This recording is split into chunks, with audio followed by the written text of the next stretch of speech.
জান্নাতে যাওয়া সহজ এবং জাহান্নামেও যাওয়া সহজ।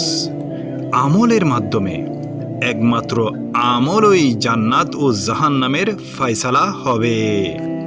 এই পৃথিবীর সব ভালো আমলের মধ্যে সবচাইতে উত্তম আমল হলো ঈমান, আল্লাহর প্রতি ঈমান আনা।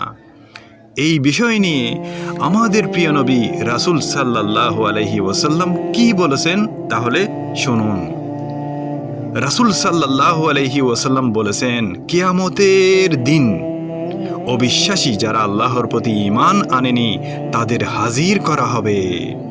অতঃপর তাকে বলা হবে, তোমার যদি দুনিয়া ভর্তি সোনা থাকতো তাহলে তুমি কি বিনিময়ে তা আযাব থেকে বাঁচতে চাইতে না? সে বলবে হ্যাঁ। এরপর তাকে বলা হবে, তোমার কাছে তো এর চেয়ে ক্ষুদ্র ক্ষুদ্র বস্তু তাওহীদ ঈমান চাওয়া হয়েছিল।